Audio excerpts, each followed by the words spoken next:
People who are in love, stay in love, and improve their love have certain characteristics and behaviors that are just remarkable. So let me go through some of the most common ones for you. And as I'm doing that, try to compare relationships you've had in the past or relationships you might want in the future. So the first thing you notice about people who are in love and stay in love is they are so incredibly comfortable with each other. They sort of fit like puzzle pieces. They touch each other, they lay their head on each other's shoulders, they embrace easily, they touch each other a lot as they're walking back and forth. They kind of laugh at each other's jokes, even if they're corny or silly. They're just so comfortable, not like indulged, not like an old shoe, nothing like that. It's much sweeter than that. It's much more tender than that. But if you look at them, they just look like they fit. Okay, another way that you can describe or look at couples that are in love and stay in love is over time, they just stop fighting about stupid things. The petty squabbles just end. They just end. If they can't agree on something, they agree to disagree, or they'll negotiate it honestly and above board and fairly. But they just stop fighting over and over about things that don't matter anymore. They recognize them and they put them in the past. So they don't bring things up over and over again that are not resolvable. Instead, they sort of figure out what they could have done better and try to do that better in the future. You just don't see them going round and round and round over and over about things that don't matter. Another thing is that their perspective increases. And what I mean by that is they don't make short-term choices that are going to destroy long-term goals that both of them want. They listen to one another. They constantly rearrange what they think and prefer and want. They talk all the time about things that don't matter anymore and things that newly matter now. But they believe in each other and they listen to one another. And so their overall perspective increases over time. It's like two heads, two minds, two hearts. They can see more, they can invest in things that are more likely to work. Okay, here's another one. Chivalry. Most all relationships are transactional. That means I do things for you and I have some needs for you to appreciate them. And when I need you, you'll be there for me. We don't exactly keep score, but kind of keeping score. Everyone needs to be appreciated. Everyone needs to be needs compassion. Everyone needs to be forgiven. So there's a lot of transaction in most relationships. But when things are really bad, illness, financial loss, a child in trouble, a parent that needs caring for, all of a sudden when people are tired or they come from another place, they sort of take light from the universe and they run it through them and they give because it's the right thing to do, or they give because they can give from another place of love. It's just deeper. You're going to be up all night with a crying baby.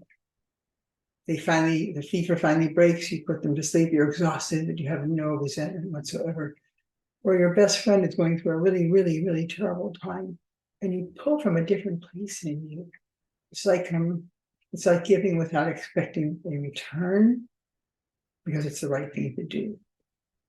Okay, here's another one.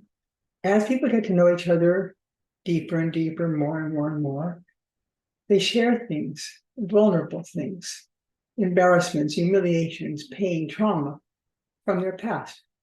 They share it with each other because they trust that other person will hold it sacred, will never throw it back at them in an argument or something like that. So when people love each other a lot, that safety, it increases over time. You see these people knowing that this is my friend.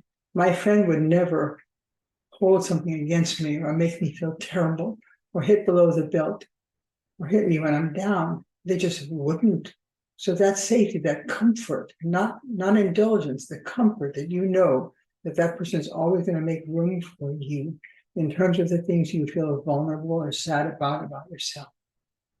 Okay, let's do a few more. People are who they are. They tend to do the same things that they've always done, unless they go to therapy or they convert to some religion or something like that. But for the most part, you can pretty much predict people's behaviors by what they've done before. So many times in my practice over the last almost 50 years, 100,000 hours of dealing with people, I have seen people come into my office who've been arguing about the same thing for 30 years. They don't want to leave each other, but they just can't quite accept a behavior that that other person is likely to do. So people who are really in love and wonderful relationships, they don't pretend that something's going to happen that's not going to happen. The expectations fall more in line with the probabilities. What is this person likely to do? Not what I wish they would do or want them to do or prefer them to do, but what are they likely to do? And you have to let those things go. If they are a breaking point and you absolutely can't accept it, that relationship is going to end. But for the most part, if you expect what's likely to happen, unless a person grows or changes or tells you something different, you're going to be much less disappointed or disillusioned in the person you've chosen to spend your life with. Okay, so let's just do a few more. People who stay in love stop focusing, and I mean this, they stop focusing on what's wrong. They just say to themselves, we need to focus on what works about us. We need to focus on where we're good. We need to focus on how we're special. We need to focus on what we appreciate in the way we created this relationship. But people who nitpick and nitpick and nitpick on focusing on what doesn't work, it's like damaging or pouring some solution of lye into a tree. You can water it, you can fertilize it, you can put sun. Eventually, it's going to die. So people who are deeply in love, they consciously and intentionally focus on what is good about who they are. And wow, are they ever a team in the outside world? They can have arguments between them. They can disagree. But they are never going to out their partner in front of other people. They're never going to embarrass or humiliate them. And they're not going to allow other people to do that either. They don't form conspiracies with other people about their partners that their partners don't know about or wouldn't approve of. They're a social team. When you get one, you get the other, and you know it. Just a couple more. Let's talk about trust.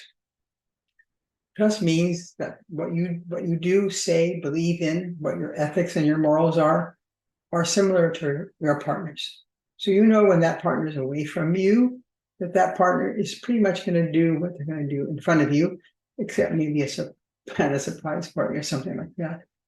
But you do know that trust is warranted because that person is never going to betray you or do something away from you that they know might hurt you were you to know about it.